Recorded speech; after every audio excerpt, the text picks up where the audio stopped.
Nagaan Waaqayyo Abbaa kan Ilmasaa kan Hafuura Qulqulluu hunduma keessaniif haa ta'u.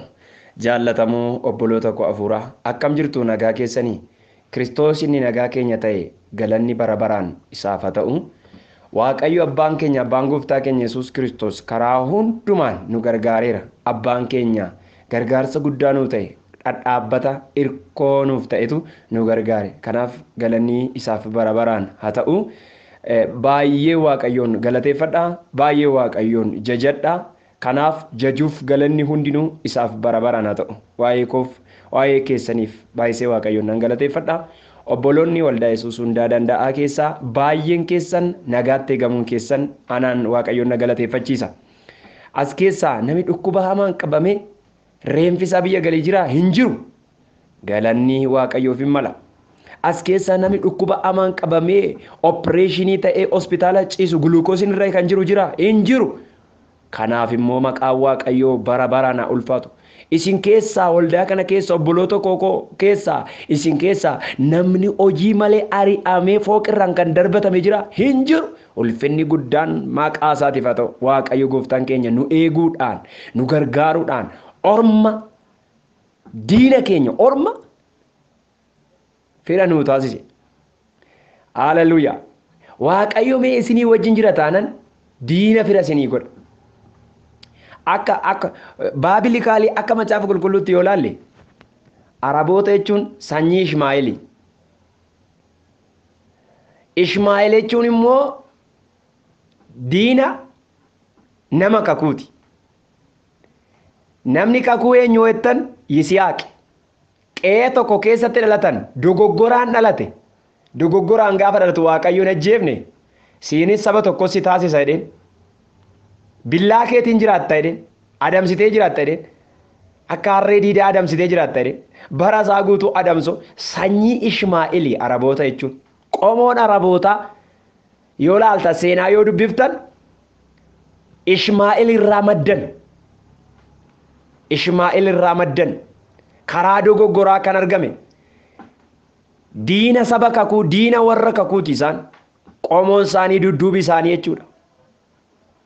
Yoo laaltan Ishmaa'eelii fi Yisihaaq walii wajjin tapha gadhee taphatanii mucaan karaa kakuu hin argamin suni mucaa kakuudhaan argame illola ture ingoola turedha macaafni qulqulluun. Kanarraan kan ka'e Saaraan mucaa kana haadha isaa wajjin narraa baasi jette. Isa kanaafi diina saba kakuu kan yeroo hundumaa saba kakuu goolu isaan amma arraatitti iyyuu warra kakuu biraa namni warra kakuu dhiibu ilma dubartittii sanaatti warra amanan warra Yesuus isa warra jedhanitti amanan hin qalla hin ajjeefna warra jedhan. Diina kiristaanotaa diina warra Kiristoos warra kakuu kan ta'an amma irraatti iyyuu hafuurri sun jira. Obboloota koo nama isin jibbisuuf kanan jedhu kana isin taasisaa jiru macaafa qulqulluudha. Haa ta'u malee warri Yesuus Kiristoosiin of keessaa hin qabne hundina isaaniiyyuu yaada diinaa waan keessummeessaniif isaan irra keessa namummaa isaaniitu diina keenya otoo hin taane hafuurichi isaan keessa nu mormu diina keenya. Kana keessatti nagaa keessan dachaa baay'isee gooftan. Haa ta'u malee yeroo Waaqayyo isinii wajjin ta'u yeroo Waaqayyo harka isin qabu diina keessan gidduutti nagaa argattu. Diina keessan gidduutti raftanii bultu. Macaafa qulqulluu keessa eenyuun isinii kaasa. Kottaa Daani'eel fudhadhaa. Daani'eel koo leenci eenyuun dhiisee beeka obboleettii koo. Leenci inni beela'aan isa kaan iyyuu miti. Inni beela'aan inni waan argate olutaalee qilleensa irratti qolobatee qilleensa irratti dafee qilleensa irratti butatu. Eenyuuf garaa laafee beeka. Warra Waaqayyoo wajjin jiruuf garuu leenci iyyuu hin firooma amiin jedhan. Raduusa kofa kiyaata kamooshin daboraba. Ani maalitti hangamada beektu? Waaqayyo na wajjin jiraannan jawwee gidduutti, bineensa gidduutti, warra nama nyaatan gidduutti, budoota gidduutti, qaallota gidduutti ilmi Waaqayyoo nagaa keenya taanan inuma jiraan. Waan tokko sitti hima. Waaqayyo si wajjin haa ta'u malee akka Daani'eel boolla leencaa keessa iyyuu irriba guutuu rafte. Dashaa'ee dhiirafi. Nan bada nan du'a nan qalama dhiiga kiyya dhangalaa nan du'a dhukkuba najjeesa rakkina najjeesa hin jedhin dhugaas hin jedha. Waaqayyo si wajjin waan jiruuf haaleluyyaa. Diinni keeyyuu of gidduu si bulcha. Jaalatee utuu hin taane abbaa keessa waaqarraa si wajjin dhaabbata waan ta'eef. Daani'eel irruma biyya hin jirre waan rafe natti fakkaata beektaa. Irribuma rafee hin beekne waan rafe natti fakkaata. Irra fee leenca boraafatee diina kee gidduutti nagaa guutuu sii kenna Waaqayyo. Kanaaf maalan jechuu barbaade? Macaafa qulqullattanii gaafa dubbistanii Yesuus Kiristoos bartoota isaatiin maal beektu? Yeeyyota gidduu, bineensota gidduu, amaakeeta gidduu, jawwee warra haxxee bineensota akka nama nyaatanii gidduutti asin erga. Ani garuu isinii wajjin hin jire. Waan baay'ee isin dhibu. Waaqayyo isin eegu taanaan bakka omtuu hin jiru jira. Nagaadha kuni nagaadha bakka jettee ilaaltutti iyyuu diinatu jira. Garuu diina kee gidduutti immoo Waaqayyo gooftaan maccaa nagaa sii kenna. Waaqayyo karaa namaa yoo jaallate diinota isaa gidduutti iyyuu nagaadha hin jiraachisaadha macaafni qulqulluun. Kanaaf maqaa Waaqayyo Waaqa jiraatatti inni nagaa keessan ta'ee isin eegee bara baraan haa ulfaatu. Sagalee Waaqayyoo keessaa waa'ee gaa'elaa kan nu ilaallu yoo ta'u barumsa keenya marsaa 12ffaa kan itti fufnudha yoo dogoggoruu baadhe. Kanaaf mee al tokko Waaqayyoon kadhannu. Hallelujah. Albuunina keessa gaatiinsa guddaadha. Dhiyoo miti mul'anni koo achi fagoodha. Bareedinni bareedee narra mul'atu. Dhoksuun danda'u isa kan narraa dubbatu. Raja nama sheera boora bada namasya. Maqaa gooftaa Yesuusiin ulfinniif galanni guutuun bara baraan siif haa ta'u. Ati nu wajjin waan jirtuuf maqaa keetiin diinota keenya mooneerra. Maqaa keetiin dhukkuba mooneerra. Maqaa keetiin lola nurra jiru hundumaa mooneerra. Daawit akkas jedhe. Gooliyaadiin. Ati bodee kee, eeboo kee, gaachana kee, billaa kee abdatteen natti dhufte. Ani garuu maqaa Waaqayyo gooftaa maqaa Waaqayyo gooftaa isa kan Israa'eliin asitti dhufe. Maqaa Waaqayyootiin diina keenyatti dhufneetu diina keenya irratti moo'icha arganne. Maqaan nu ittiin moone, maqaan nu ittiin nagaa arganne, maqaan ittiin boqonne maqaa Waaqayyo gooftaa machaati. Arras billaan keenya, bodeen keenya, gaachanni keenya maqaa kanadha. Maqaa kanaan moo'ichi argama. Maqaa kanaan moo'icha arganne, maqaa keetiin moo'icha arganne yaa gooftaa galanni siif haa ta'u. Amma utuu si galateeffadhu si kadhadha. Gurra qalbii keenya akka Liidiyaa dhabbante nu bane. Akka dhagaa sagaleen kun nurra dhangala'atu hin taane nu seenee nu fayyinaa ta'u maqaa Yesuus Kiristoosiin. Hallelujah. Gooftaa si haa galatu. Nagaan kee wajjin haa ta'u. Maqaa Yesuus Kiristoosiin. Ameen, ameen, ameen. Caafata qulqullaa kana keessa barumsa keenya yeroo dheeraa ilaalaa turre dha. So babal'isuudhaaf qabxiilee ani fudhadhee irratti hojjedhe jira. Wantoonni nama dubbachuuf jedhu wantoota tanaan dura barumsan darbe keessatti maqaa dhaamanidha. Amma ammaatti kan ilaalaa turre waan baay'ee haa ta'u malee torbana darbe yookaan last period wanta darbe irratti kan nu ilaalu wantoota farra gaa'elaa ta'an yookaan diina gaa'elaa kan ta'an gaa'ela kan diigan yookaan gaa'ela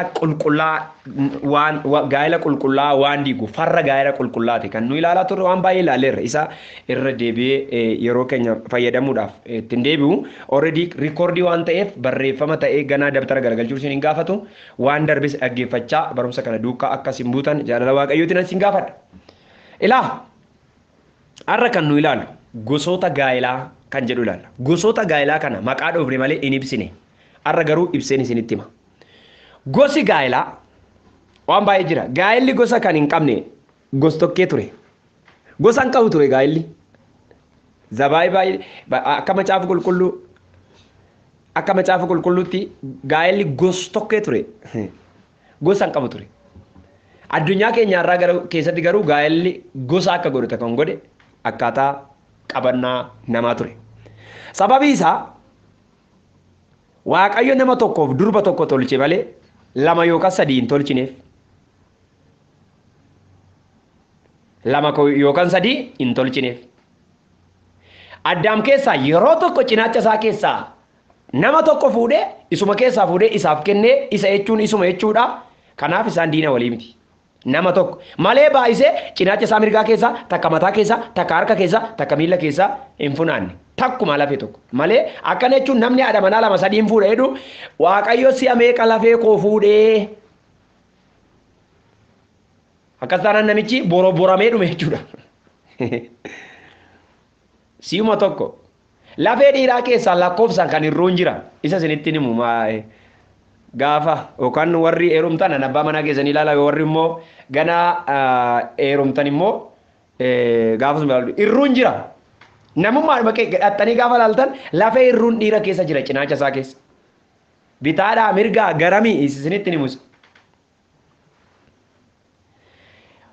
Uumama jechuudha kun. Kanaaf dhiira tokkoof durba tokko yookaan dubartii tokko tolcheef Waaqayyo. Akkasuma dubartii tokkoof dhiira tokko duwwaa tolcheef Waaqayyo. Ittiin baay'ifne. Waaqayyo dhiira tokkoo fi dubartii tokko uume. Kun immoo kan inni mul'isu dhiira tokkoof dhalaa tokko qofatu walii wajjin gaa'ela dhaabbachuu akka danda'an ibsa jechuudha. Namni tokko si'a lama gaa'ela godhachuun dhorkaa ture. Akka bacaafa qulqulluutti. Garuu kufaatiin namaa waan kufaa hedduu gara biyya lafaa kanaa fide beektu.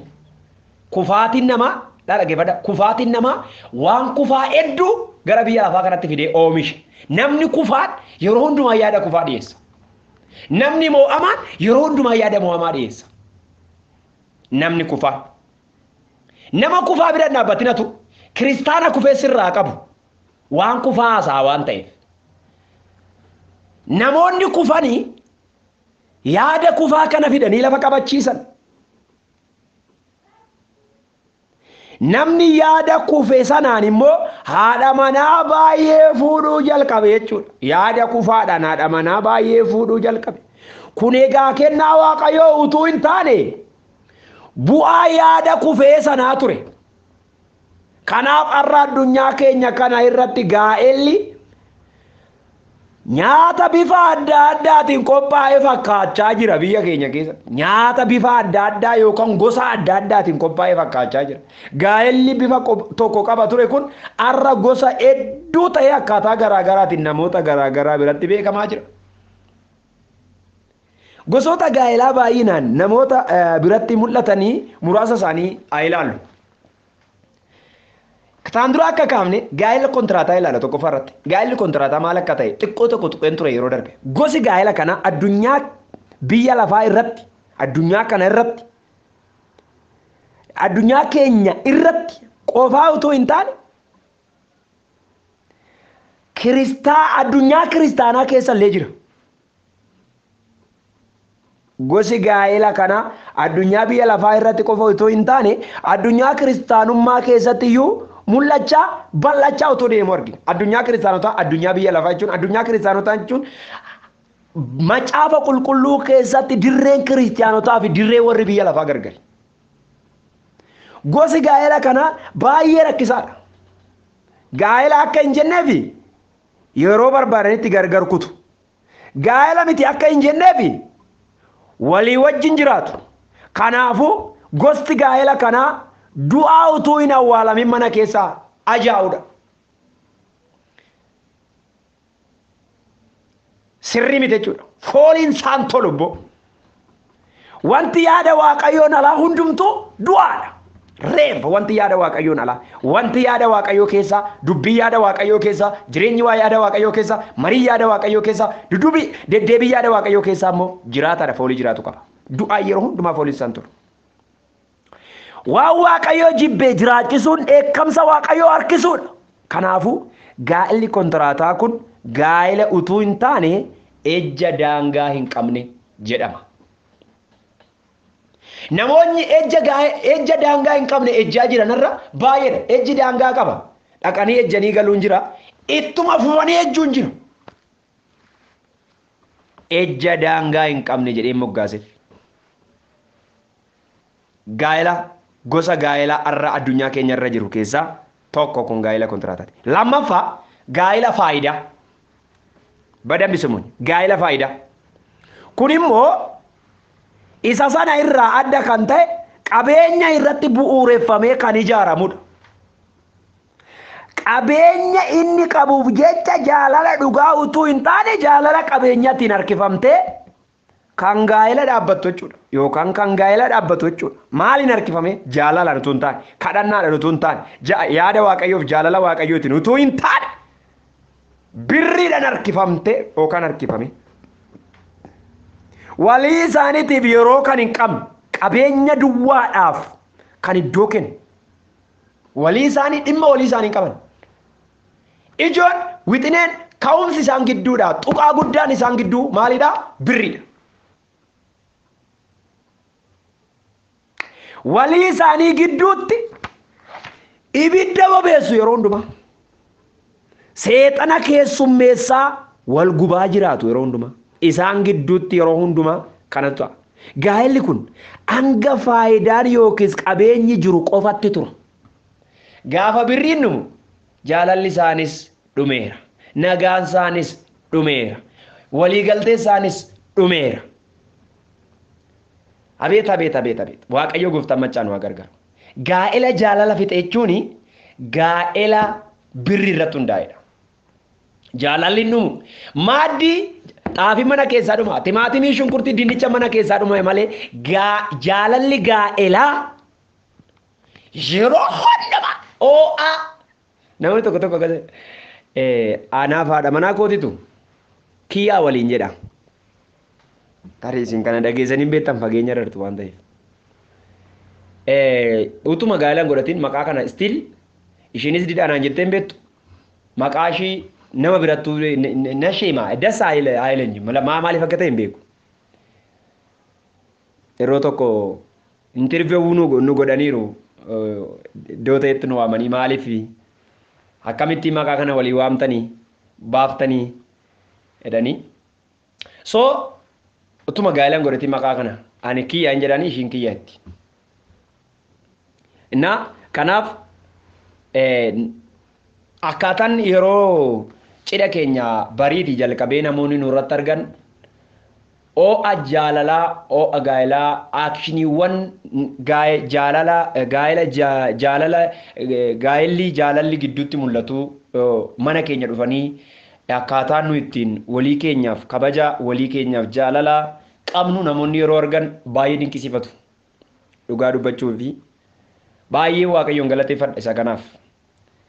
Yeseexan jooroo iddafaannaa Yesuus geetan. Kanaaf waaqayyo gooftaan machaa maqaan isaa ulfaatu malee baay'ee dhugamamsa guddaa jira karaa gaa'ela kootii baay'een galateeffadha. Egaa namoonni akkas jedhu turan ilaalaa jarri kun jedhu miqqanyaan akkasitti kaa ishii haifatu akkasitti ilaalaa takka turanii ankiyyaa waliin jedhan kanas inni hiisuu antee aanchii waliin jedhu qayyoo waliin jedhu jedhan.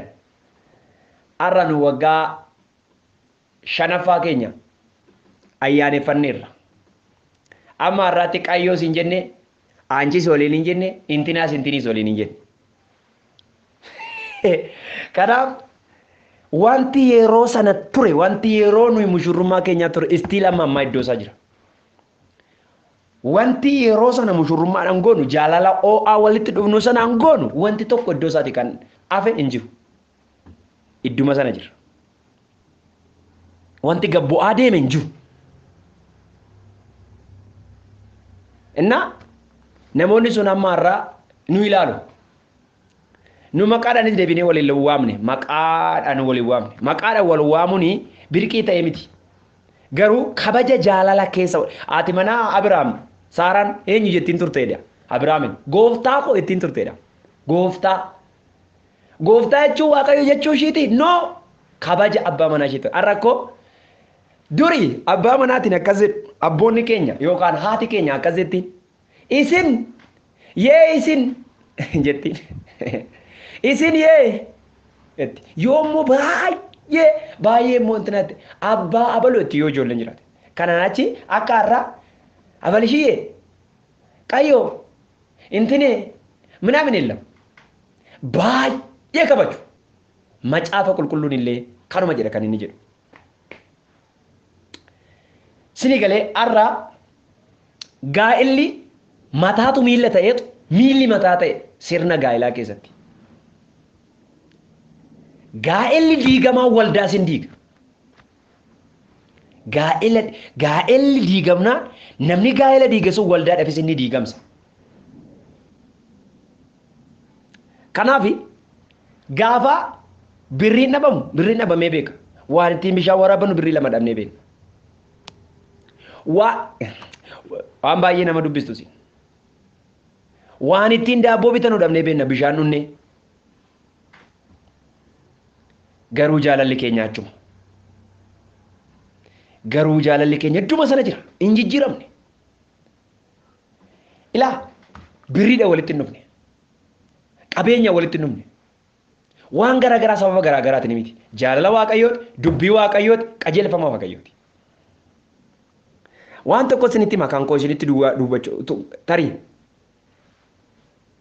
Waan tokko isinitti hima. Gaa'elli gubaan ibiddi keessaa lababu seexanni waltajjii godhatee yeroo hundumaa konfiraansii irratti gaggeeffatu. Gaa'ela akkamii ta'utti gaa'ela hundeessaa birrii ta'e. Abbaa manaa kee birrii ibsi jaalataa? Kana keessaa balleessi. Harka duwwaa keessi jaalachuutu irra jira. Rifeensa keessa jaalataa? Gaafa rifeensi sirraa dhume balbala sitti cufa jechuudha. Boquun kee kun timaatimii waan fakkaatuuf akka kana waan fakkaatuuf akkasiifi tokko gaafa mucaa godhattu boquun kee kun hin irrata. Gaafa sana maal akkasiin jedhu itti yaadi bifa kee duwwaa irratti hundaa'e si jaallate yoo ta'e. Namummaan inni keessaa garuu bara dullumaa sanuma. Waan aadaa keenya keessatti jibbu tokko jira. Macaafa qulqulluurra kan jiru. Samaanaa isa jedhamu tokko. Seera 80 isa jedhamu tokko. Seera 80 jechuun akkam beektu? 80 jechuun amma 80tti abbaa manaati isaa booddee hin jiru jechuudha. Seera gaa'elaa keessatti 80. 80 seera 80 yookaan 80 yeroo guunne anii fi abbaan manaa koo abbaa manaa fi haadha manaa miti jechuudha. 80 seera 80 samaanaa godhanna jedhu miti. Samaanaan hin barreeffamu. Akkana jechuun iska samaanaa diras inee ana abbaa manaa ishiin haadha manaa kooti jedhee farramaa jechuudha samaanaa jechuun. Akkasitti seerri samaanaan seerri isaa akkas ture. Maqaa isaatiin beekan hiikaa isaa maaliif akka ta'e hin beekan malee namni keenya. Gaa'elli dhugaaf jaalalli keessa jiru akka Abiraamiif Saaraa amma waggaa 100 amma waggaa 90 iyyuu gaa'eluma jaalaluma achuma hundumtu irrachaa deema gaa. Amma waggaa 30tti waan tokko 40tti waa irrachaa deema 50tti waa irrachaa deema 67 irrachaa deeme zeeroo ta'a jechuudha. Achumaan bakka ani isin beeku ati isin beeku ati mana garasiidhaa fi ani mana gararraa rafaa minaa inni baala garaallee na samaana jechuun kanadha. No ani ette waan dubartiitti dhufu sanatu natti dhufuu didee ana gara dhukkubbiin hunda dhiiseeratti Saaraan waggaa 90 meeqatti malee abbaa manaa kooti nan gargara bahe hin jenne istiin abbaa manaa ishee wajjin tokkummaa qabdi jechuudha yeroo sana. Rakkina abbaa manaa hin kaafne ishii ana gara dhukkubbiin natti dhufuu didee jette malee. Gara dhukkubbii maaliin hin beeku sinuu beektu. Waan tokko sitti ma dhaggeeffadhu. Ilaa namoonni qabeenya walitti dhufan dhumuu qabeenyatiin kan ka'e jaalalliif nagaan isaanii dhumee gargar ba'u. Kunis gaa'ela utuu hin taane ejja horiidhaan walitti dhufame jedhamee waamamaa jechuudha.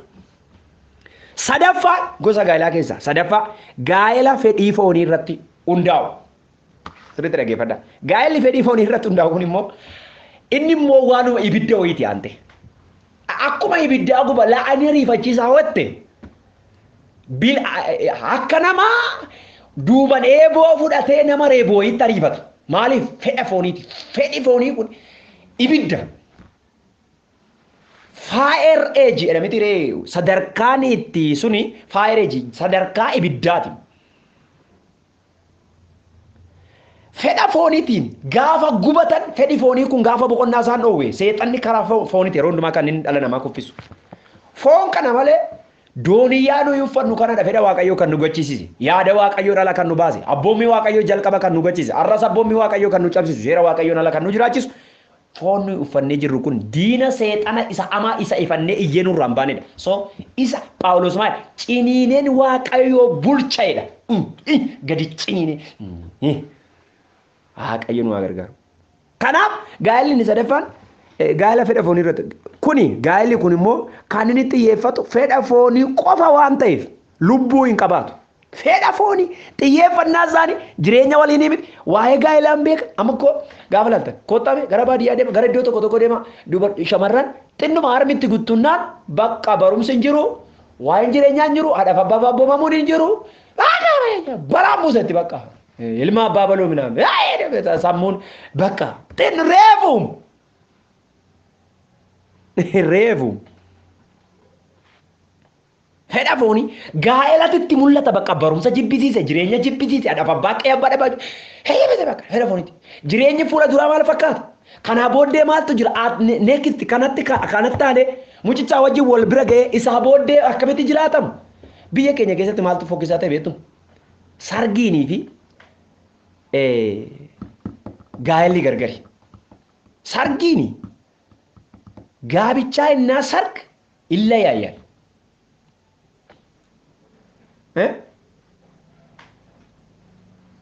ኢየሱስ ጌታ ነው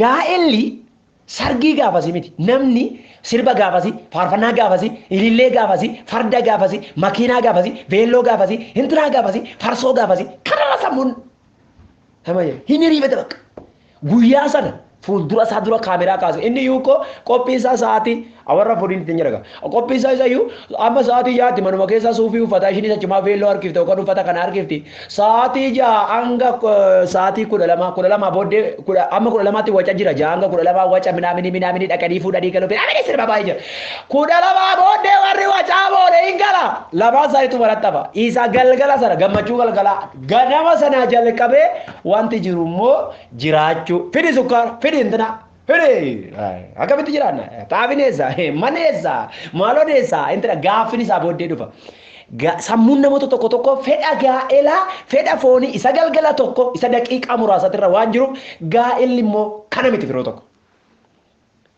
dhugaa jirtu osanitti sammuun namoota fedha foonii duwwaa irratti xiyyeeffate gaa'elaan gaa'ela jedhu tun taan waan fedha isaanii itti ba'an itti fudhatu no gaa'ela jechuun waan fedha foonii duwwaa itti ba'an miti kun dogoggora keessa dogoggora isa olaanaa dhiirri tokko namoota sammuu isaanii seexanni garagal dubartoota itti fayyadamee gatu arra sammuu ishii mooraalii ishii irra ejjetee cabsee kan biraa fuudhu kanarratti yeroo baay'ee dhiirota baay'een warri dhiirota dhiifama naaf haa godhan ana dabalate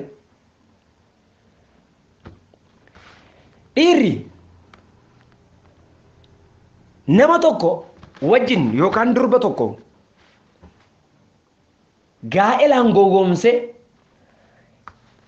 by nature uumamaan dubartoonni sammuu isaanii garaagarummaa qaba kan dhiiratiin yaa akkaataa yaaduu isaanii akkaataa xiinxaluu isaanii gowwoomsee gara barbaadetti ga'oo fi booddee fedha foon isaa tegetti ba'ee booddee anis hin beekuudhaan namoota akkasii namoota 20 wannan beekan natti immoo isin jetta maqaa nama dha'uun barbaachisaa miti hin beektanis waan ta'eef itti dhimma ba'anii tutti awaan barbaade godheet maqaa ishii balleesset amanamummaa ishii dhabsiiset amma immoo ija isaa kan biraarra kaasa durumaa wajjin jiraachuuf utuu hin taane fedha maaliiti fedha fooniitutu akkas godhe baay'ee rakkisaadha biroo tokko barri kuni baay'ee rakkisaadha foon kuni baay'ee rakkisaadha fedhi foonii namoonni akkasii gaa'elaaf hin jiraatan gaa'elaas hin beekan hiikaa gaa'elaas hin beekan maqaa gaa'ela dhusuu arguun barbaadan fedha foonii isaanii duwwaadhaaf deemu akka nama uffata bitee yoo ta'uu fi baate gatee kan biraa uffatu akka nama kaalsiin yookaan kopheen yoo isa qabe kan biraa fuudhu kan biraa dhaqee intinaa jedhu akka nama mana kiraa geeddaru